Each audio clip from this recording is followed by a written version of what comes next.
2018FM12 Passage A, the Mountain Lake.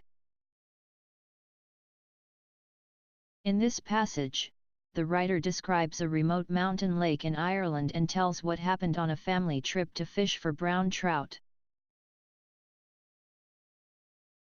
Trout. Fish. There is a lake, halfway up a mountain, where my family and I spend a day or two fishing each year. The climb, over waterlogged ground, drains the energy from our legs and makes us pause every now and then to catch our breath. Waterlog. Water, fill with water. During these short breaks we turn our backs on the mountain, and face, instead, the open country beneath us. There is plenty to see. The flat green country is divided by the River Shannon. There are lakes everywhere. Some of the larger ones we can name, but the small ones are too many to count, each one a jewel nestled into a fold in the velvet landscape. Nestle. Snuggle, cuddle, cuddle up. All around us the air carries the sound of the tiny streams which gather the water from the mountain and begin to steer it, well beyond our vision, towards the ocean. The mountain lake is not easy to find. It seems unusual to locate a lake by climbing upward and, in many ways, we were lucky to find it at all on our first trip. It is very small and seemingly invisible until you arrive at a ridge and discover it, quite suddenly, at your feet. Sometimes it is not there at all. The dark clouds that graze the mountain tops here may decide to throw a protective fog around it, and steal it back. Graze. Touch, touch lightly, brush. On such days we are forced to turn away and leave the local fish, the brown trout, to cruise the dark waters undisturbed. This isolated lake is fed only by a stream which gathers rainfall from the mountain ridge above. How did the trout get here? They are not big fish, the heaviest we have caught is probably just under half a kilo. With their black backs, copper sides, and 2 rows of red spots, they are all very similar in appearance.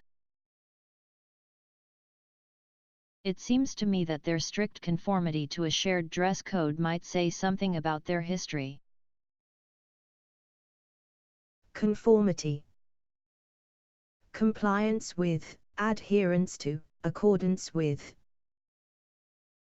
Scientists suggest that fewer physical differences are to be expected in a small population long isolated from others.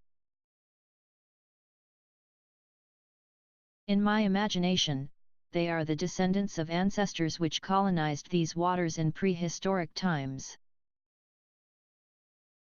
Descendant. Successor, scion. Colonize. Settle, populate, pioneer. Ancestors which swam through channels long since vanished in a landscape of ice and glaciers in a wilderness unseen by human eyes. Glacier. Frozen water. I had taken my son, Leo, on a short fishing trip and had decided to go to the mountain lake as its eager fish might offer him the greatest hope of an early catch. Here the brown trout always rise freely, as though to reward us for the effort we have made to reach them. Would these bold trout oblige us by rising to the water's surface as we had hoped? I need not have worried. Sure enough, within 10 minutes or so of our arrival, a swirl distorted the mirror of the mountain lake's surface.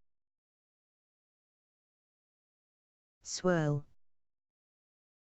whirl, spiral, wind.